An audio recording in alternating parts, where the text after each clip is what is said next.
we usually are talking about Courtney Nord. Usually we're talking about Courtney's music. We're usually talking about Courtney's music sync licensing and Courtney this and Courtney that and Courtney. And I love talking about Courtney. So today I thought we could talk about a general topic that we can both chime in on. And the topic is opportunity. And so that's the word of the day, opportunity. I like that. I was wondering what your views of that word are. Okay. I think it starts with mindset. I know it starts with mindset. If you're closed to opportunity, you're not going to be open when it comes to you. You're not going to be seeking it out. And I think that we need to be in a healthy mindset and confident about ourselves. And we don't have to be clear about where we're going to accept any kind of opportunity, like in a very, very vague sense. Okay, that's one way of looking at it, and I agree with you. I was also trying to think about, because I was thinking about this on the way to my little radio show area, and I was thinking that opportunity could also possibly be something that if you don't put yourself out there and try, then there won't be an opportunity. So opportunity is kind of reliant on, kind of like what you said in a way, but more like if you don't put yourself out there and you don't try to do it, then there really won't be an opportunity.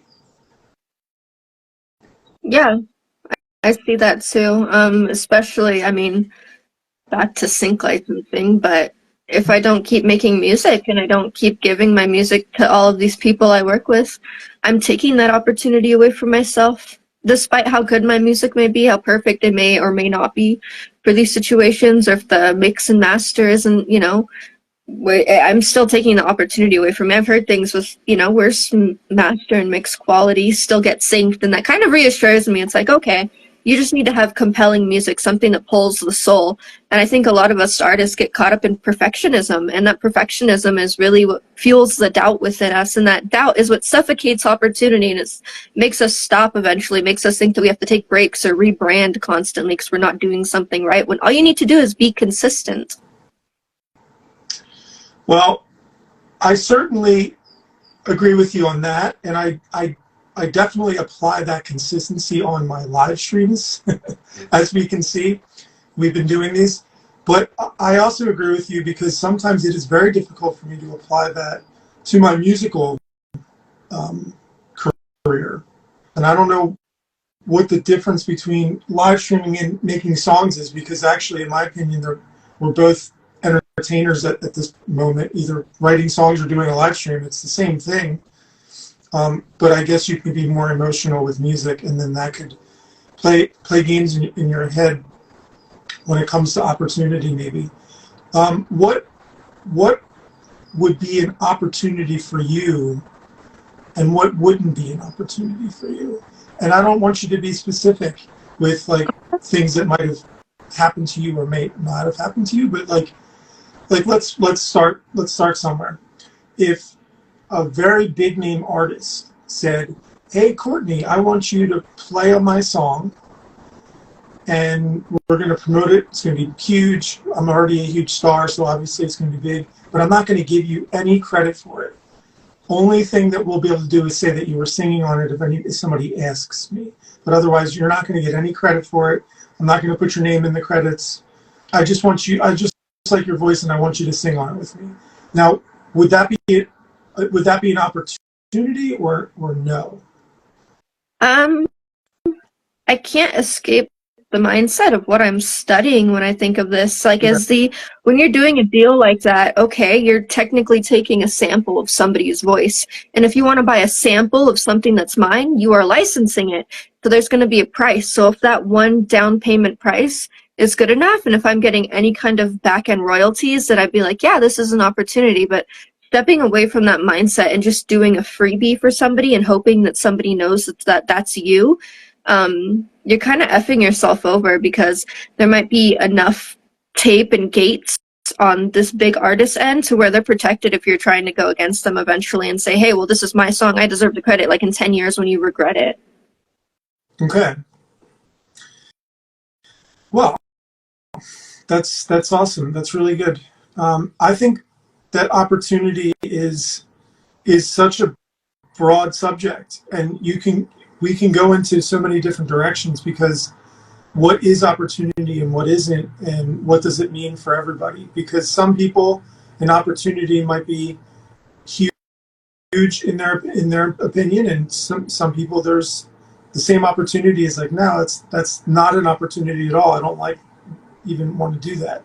But do you find that opportunity, like you kind of talked about this, do you find that opportunity can get in the way of moving forward?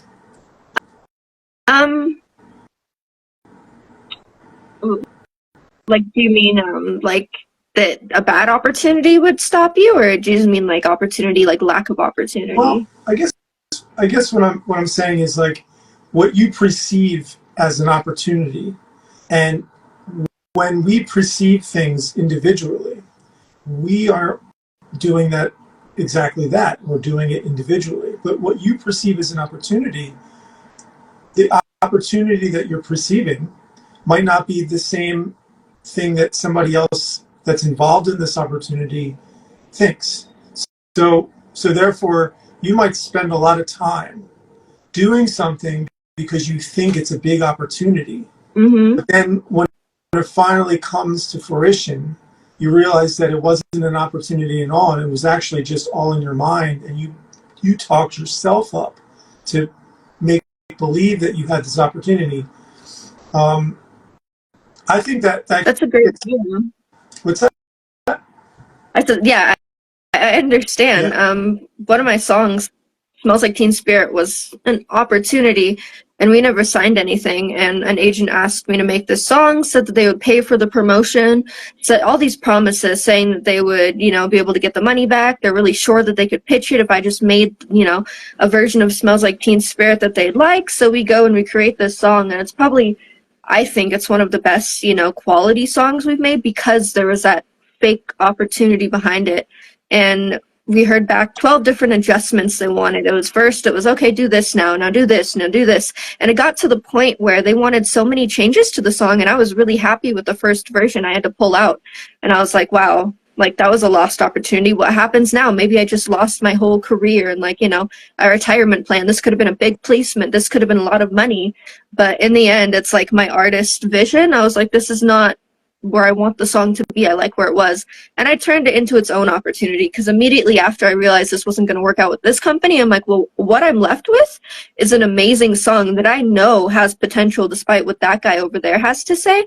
And I went and I found different representation for it, and everybody else had nothing but great words to say about that first version. Okay. Well, yeah, that makes sense, because speaking of that Nirvana song, I do like the way that sounds, and I think it did come out very well. And it's interesting that you were under the assumption that you were doing it for a particular thing, and you worked really hard because that was your goal.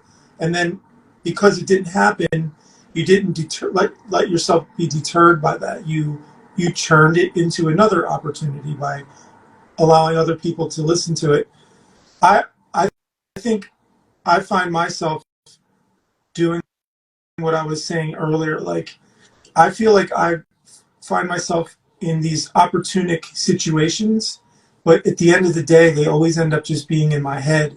That when it comes down to it, all the time that takes to do this big opportunity that I think I have, usually the other members of the situation, if I'm getting involved. If I'm involved in an opportunity that brings other people in, usually they don't agree, or they don't have the same mindset as I do. So the opportunities seem to not work out.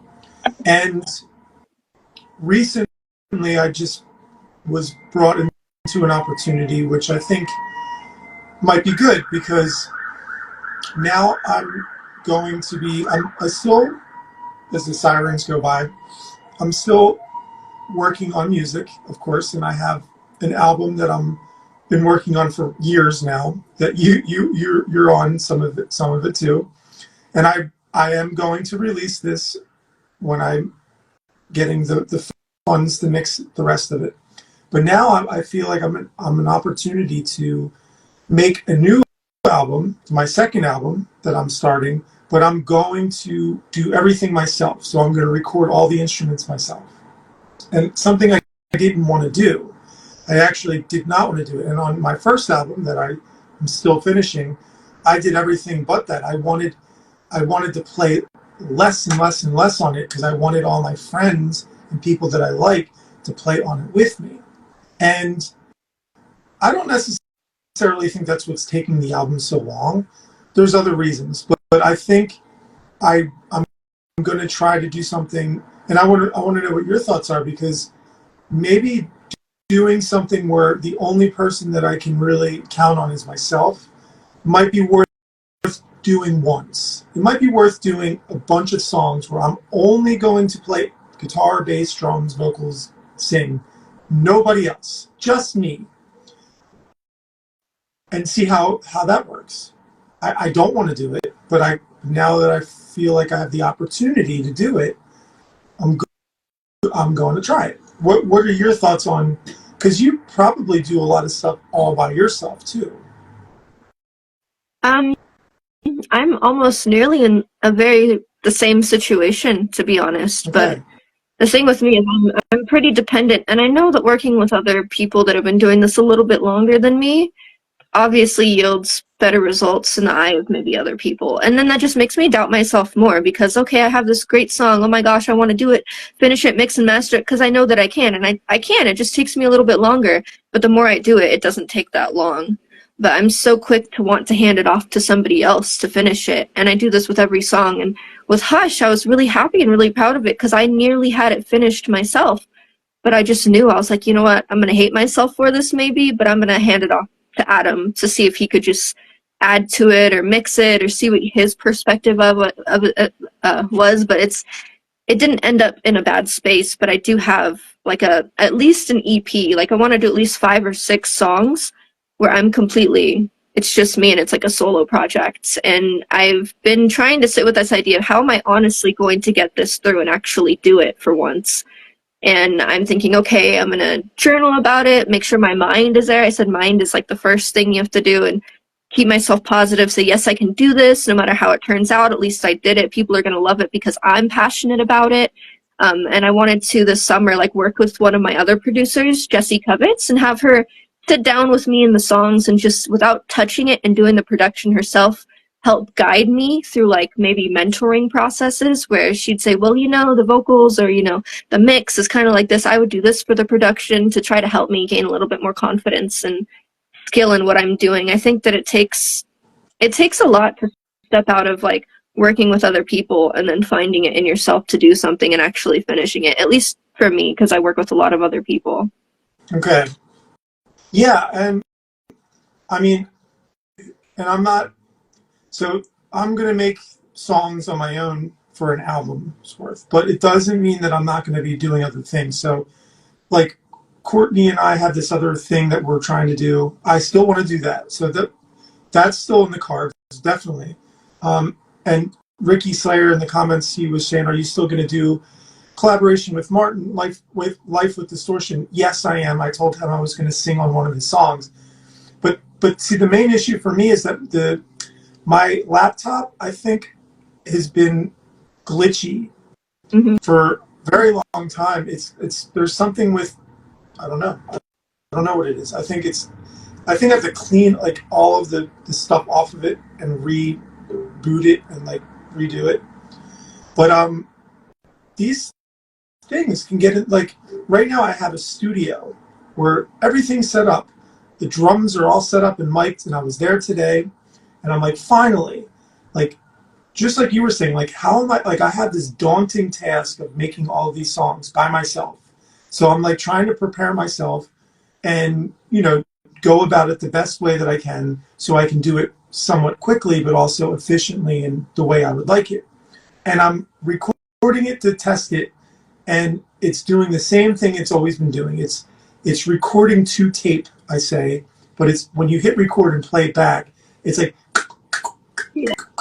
and I'm just like, and something that small, which can be fixed somehow, I'm going to fix it, can be so frustrating when you're like, you have all these other things that you're worried about, and then you're finally ready, and then it's like, and you're like, oh man, now I have to like engineer and like be a MacBook expert and fix my computer. Like, there goes all of my inspiration for the day. So that's where I'm at, and hopefully I'll be getting that fixed like ASAP so I can start doing this. But I agree with you. I think I give you, actually, you know, and I know we can't talk much longer. We'll wrap it up soon. But I give you and all the other people that have been making music by themselves, I guess I give everybody a lot of credit now, because like it's not easy to have to sit down and be like, all right, I'm doing this all by myself from start to finish without any other music collaborators, and that can be a big daunting challenge, Courtney. I give you tons of props for doing all that. Yeah. Did you check the audio recordings? Yeah, it could be like buffering settings. It could be, for me, when I had that issue, it was my wires, because my mic is in this little partition that I bought and threw a sheet over it because broke musician life. Yeah. And the wire itself was like tangling just a little bit. I unplugged everything and then I plugged it back in, and then I made sure there was space with the wire, and that seemed to fix it for some reason. Yeah. But like you were saying, yeah, it is very daunting. And I think a lot of it has to do with, like I said in the very beginning, is like your mindset and having a good self-concept and saying, you know what, like, because I'm passionate, no matter how this turns out, it's going to be great. And I put out that EP when I was like in a manic state of like, you know, a lot of things going on in my life.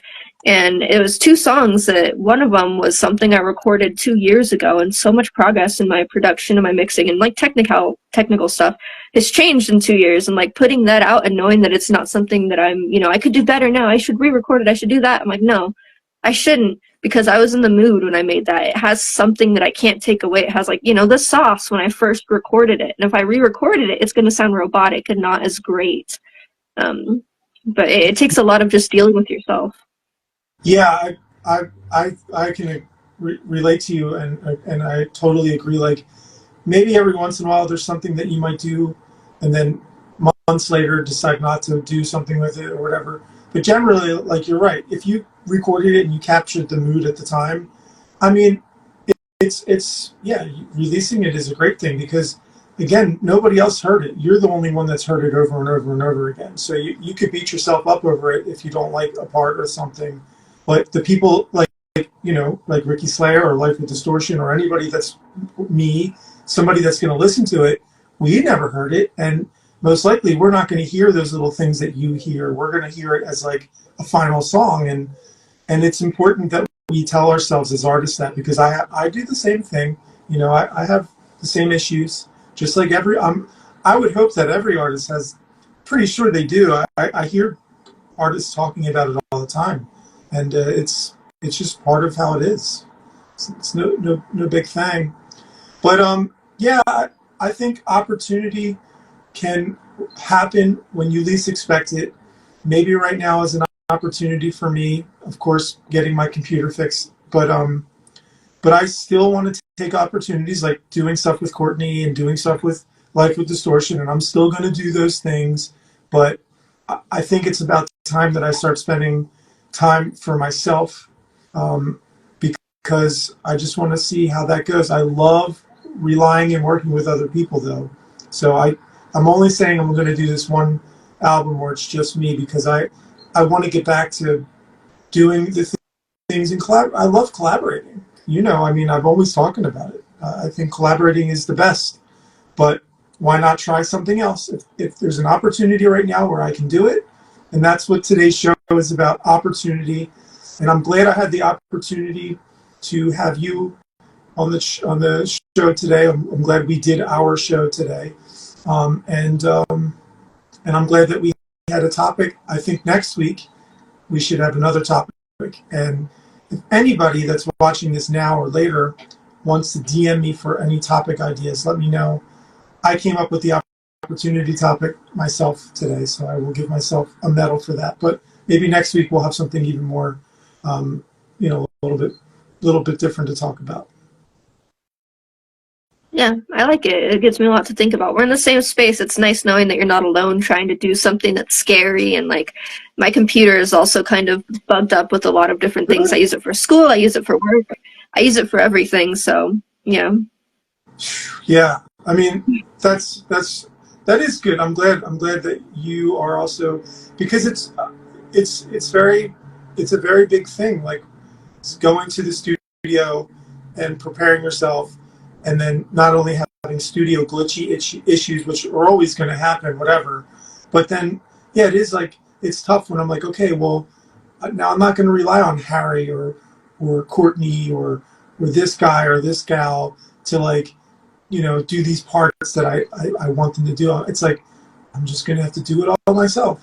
And I also don't want to do it where it's like too Matty J, because I used to make demos when I was a younger lad, and I remember when I listened to those, they were just too me. Like they didn't sound like a band. It just sounded like I was making a demo in my room. So I'm going to avoid that. I'm going to look at it like every instrument I play, I'm going to try to play it as if I'm that bass player or I'm that guitar player, and I'm going to try to contribute to a band, not just be me contributing to myself. So I have like this strategy in my mind, and it just gets annoying when things happen in the studio. And I'm glad to hear that.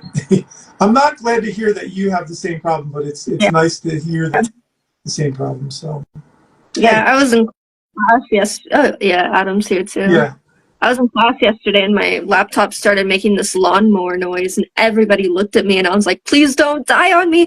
And I went outside and was like blowing on all the fans and all this dust came out and I was like, I have to get the fans replaced. I have to like, try to get it all out or like clean them somehow. And it was just like such a mess because it's like, what if this crashes? Like all my music it's on an external hard drive too, but it's like, it's such a stress and it's, no matter what you do, it's like the world can work against you sometimes, but then it's like testing your passion and your patience. And it's like, are you really willing to, put the work in? Because I'm going to test you right now and make this, glitch or whatever. Yeah. Well, it's an opportunity for making more music. So let's wrap up the show here today. And, like I said, next week we will do it again. And I hope that everybody here checks out the show on YouTube, because I'm going to put these up on the MM Radio YouTube channel, which is starting to actually get some subscribers. So once we get to 1,000, we can start going live on YouTube, which I think will be super fun. So let's do that. And we will see you next week, Courtney. And thanks for the time. And let's end it here. Best of luck. I'll see you next week. Yes, ma'am. Rock and roll. Yeah. Bye.